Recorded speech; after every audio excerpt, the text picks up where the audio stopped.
Sir Mulugu జిల్లాలో మొన్న encounter జరిగింది కదా! సో, అది ఫేకు అనే విషయం తెలిసింది. సో, దీనివల్ల అసలు పోలీసులకి ఏమన్నా శిక్ష పడే అవకాశం ఉంటుందా? ఇది కోర్ట్‌లో కేస్ కూడా వేశారు అన్న విషయం తెలిసింది. సో, దీని గురించి ఏంటి సార్? మొన్న ములుగు ఆహ్, జిల్లాలో ఏటూరు నాగారం దగ్గర చలపాక అనే హ్మ్. ఏరియాలో మావోయిస్టులకి, గ్రేహౌండ్స్ పోలీసులకి మధ్య జరిగిన ఎన్‌కౌంటర్‌లో 7 మంది మావోయిస్టులు చనిపోయారు. ఇప్పటివరకు రేవంత్ రెడ్డి వచ్చిన తర్వాత 16 మంది మావోయిస్టులు 3 సార్లు ఎన్‌కౌంటర్‌లు జరిగాయి. 3 సార్లు 16 మంది చనిపోయారు. సో, ఇది మనం ఆల్రెడీ దీని మీద నేను చెప్పాను. హ్మ్. సో, ఈ 7 మందికి మత్తు పదార్థాలిచ్చి వాళ్ళ ఆహారంలో ఆహ్, దాని ద్వారా వాళ్ళు మత్తులోకెళ్ళినాక వాళ్ళని పట్టుకొని పోలీసులు చంపేశారని పౌర హక్కుల సంఘం నిజ నిర్ధారణ కమిటీ ప్రకటించింది. ప్రొఫెసర్ గడ్డం లక్ష్మణ్ దీని మీద స్టేట్మెంట్ ఇచ్చారు. హ్మ్. క్లియర్‌గా ఇది పట్టుకొని కాల్చి చంపింది తప్ప నిజమైన ఎన్‌కౌంటర్ కాదని.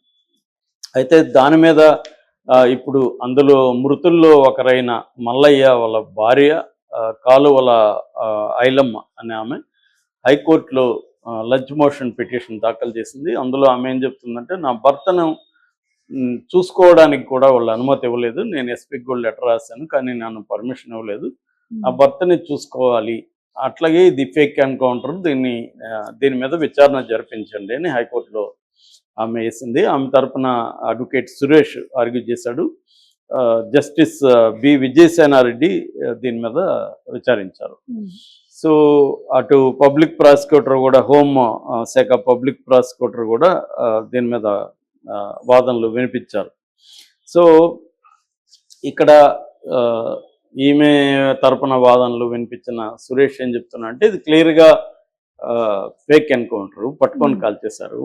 ఒకవేళ నిజమైన ఎన్కౌంటర్ అయితే వాళ్ళ బంధువులకి శవాల్ని చూపించకుండా పోస్ట్ మార్టం చేయకూడదు. పోస్ట్ మార్టం ముందే వాళ్ళ శవాలు ఆగమేఘాల మీద పోస్ట్ మార్టం చేసేసారు. పోస్ట్ మార్టం చేయకముందే వీళ్ళు టెలిగ్రాములు ఇచ్చి వాళ్ళకి చెప్పారు, మేము మా వాళ్ళని చూసుకోవాలి, నా భర్తను చూసుకోవాలి, నేను ఎస్పీకి ఫోన్ చేసింది, అన్నీ చేసినా కూడా వీళ్ళని అలో చేయకుండా చేయడంలో ఆంతర్యం ఏంటి అనేది వీళ్ళు మాట్లాడితే, అక్కడ గవర్నమెంట్ లీడర్ ఆయన ఏం మాట్లాడారంటే, ఇది మామూలుగా వాళ్ళ అడవుల్లో కూంబింగ్ జరుగుతుంటే తారసపడ్డారు, వీళ్ళు లొంగిపోమని హెచ్చరిస్తే వాళ్ళు కాల్పులు జరిపారు. ఆత్మరక్షణ కోసం గ్రేహౌండ్స్ వాళ్ళు కాల్పులు జరిపారు, దాంట్లో వాళ్ళు 7 మంది చనిపోయారు.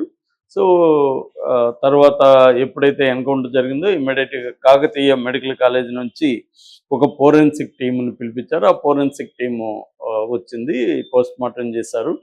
ఇప్పుడు అక్కడే ఉన్నాయి శవాలు, వెళ్ళి చూసుకోవచ్చు అని వాళ్ళు చెప్పారు. సో, కోర్టు ఏం చెప్పింది, ఇదంతా విచారించిన తర్వాత ఇప్పుడు మొత్తం డీటెయిల్స్ అడిగింది.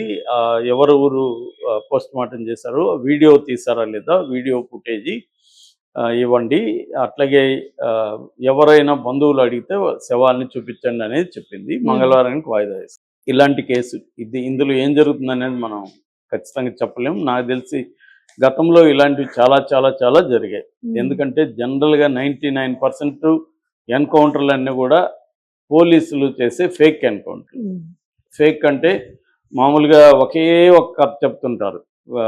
కూంబింగ్లో ఉన్నారు, వాళ్ళు ఎదురుపడ్డారు, వాళ్ళని లొంగిపోమని హెచ్చరిస్తే వాళ్ళు కాల్పులు జరిపారు, వీళ్ళు సో, ఇప్పుడు నక్సలైట్లు, నేను కూడా ఉద్యమంలో పనిచేసా కాబట్టి నాకు ఐడియా ఉంది. వాళ్ళు మంచి ట్రైనింగ్ ఉంటుంది, చనిపోవడానికి సిద్ధమై ఉంటారు, వాళ్ళ దగ్గర మంచి వెపన్స్ ఉన్నాయి.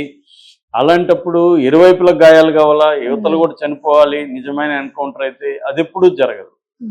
ఎప్పుడు చూసినా ఎప్పుడో రేర్ అనమాట.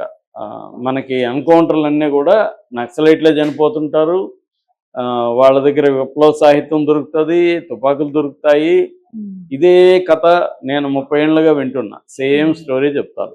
వీళ్ళు కూంబింగ్ వెళ్ళారంట, వాళ్ళు కనబడ్డారంట, వీళ్ళు లొంగిపోమన్నారంట, వాళ్ళు కాల్పులు జరిపారంట, వీళ్ళు ఆత్మరక్షణ కోసం కాల్పులు జరిపారంట, ఇన్ని శవాలు దొరికాయి, ఇంత సాహిత్యం దొరికింది, కిట్లలో ఇదే కథ నడుస్తూ ఉంది.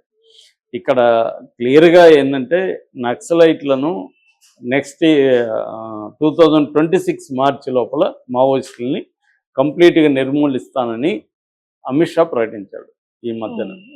అందుకని వాళ్ళు అన్ని రాష్ట్రాల పోలీసు మీద తీవ్ర ఒత్తిడి ఉంది మావోయిస్టులు ఉన్న ప్రాంతాల్లో. అంటే అమిత్ షా చెప్పాడు కాబట్టి ఈ లోపల చంపేయాలంటే మీరు ఏమన్నా చేయండి, మాకు రిజల్ట్ కావాలా అన్న పద్ధతిలో. సో దాంతో వీళ్ళు రంగంలోకి దిగి చేస్తున్నారు. మావోయిస్టులు ఏంది, ఇది జరగడానికి 4 రోజుల ముందే అక్కడ ఇద్దరు గిరిజనుల్ని, ఊయిక్ అర్జున్, రమేష్ అనే ఒక గిరిజనుల్ని ఇన్ఫార్మర్లు అని చెప్పి ఇద్దరిని చంపేశారు. దాంతో గిరిజనుల ఒక 2000 మంది ఏటూరు నాగారంలో మావోయిస్టులకు వ్యతిరేకంగా ర్యాలీ కూడా నడిపారు. మామూలుగా జనరల్గా ఏంటంటే ఇక్కడ 2 విషయాలు ఉంటాయి. ఒకటి, గిరిజనులు ఇన్ఫార్మల్గా తయారు చేయడం కూడా మళ్ళీ పోలీసులే చేస్తారు. నయానో భయానో డబ్బులు ఇస్తారు, భయం పెడతారు, చేస్తారు. చేస్తేమో ఇటు నక్సలైట్లు వాళ్ళని చంపకపోతే, మావోయిస్టులు ఇన్ఫార్మల్ చంపకపోతే వాళ్ళు చనిపోతారు.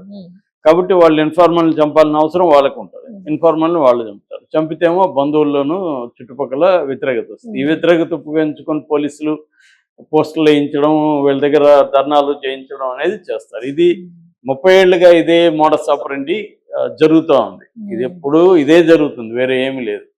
సో బేసిక్గా ఏంటంటే మావోయిస్టులను ఏదో ఒక పద్ధతిలో చంపేయాలి. కోర్టు పెట్టి, పోలీసులు కేసులు పెట్టి, మళ్ళీ వాళ్ళు బయటకు వచ్చి మళ్ళీ ఉద్యమాల్లోకి పోవడం, ఇవన్నీ ఎందుకు? చంపేస్తే పని అయిపోతుంది కదా అనేది ఈ షార్ట్ కట్ మెథడ్ అనేది ఎప్పటి నుంచో చేస్తుంది ప్రభుత్వం, ఇప్పుడు కూడా చేస్తుంది. దీనికి ఇక్కడ కేసీఆర్ ఉన్నా, చంద్రబాబు ఉన్నా, రేవంత్ ఉన్నా, ఇంకెవరున్నా తేడా లేదు. అక్కడ జగన్ ఉన్నా తేడా లేదు.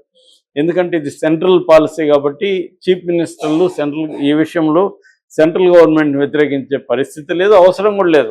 వాళ్ళకి కూడా మంచిదే కదా, లేకపోతే అనుకుంటారు వీళ్ళెళ్ళి వ్యాపారం. ప్రధానంగా ఏంటంటే మావోయిస్టులు ఇవాళ మొత్తం 500 రకాల ట్రైబ్స్ ఇండియాలో ఉంటే 50 రకాల tribes most primitive vulnerable tribes అంటారు వాళ్ళని. ఆ ప్రిమిటివ్ వల్నరబుల్ ట్రైబ్స్ల మధ్య వీళ్ళు పోరాడుతున్నారు.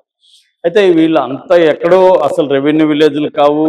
కొన్ని ఛత్తీస్గఢ్లో, మిగతా చోట్ల కొన్ని విలేజ్లను అయితే అసలు పాకిస్తాన్ అని కూడా పోలీసులు పిలుచుకుంటారు. అంటే అవి విలేజ్లుగా అంత లోతట్టులో ఉంటాయి.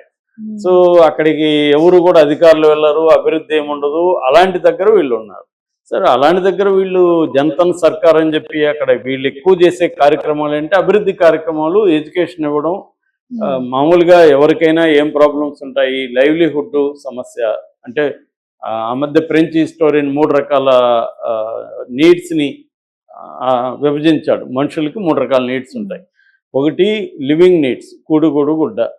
ఇవి సంపాదించుకోవడానికి లైవ్లీహుడ్ నీడ్స్, వృత్తో ఇంకోటి ఉద్యోగం. మూడోది life style needs. Life style needs అనేది అనంతం.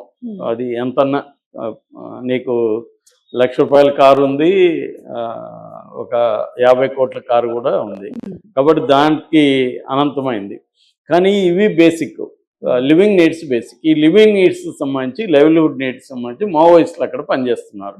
అంటే వాళ్ళు పిల్లలకి వీళ్ళు టీచ్ చేస్తున్నారు, వాళ్ళకి మెడికల్గా వాళ్ళకి హెల్ప్ చేస్తున్నారు, వాళ్ళకి వ్యవసాయానికి సంబంధించి హెల్ప్లు చేస్తున్నారు.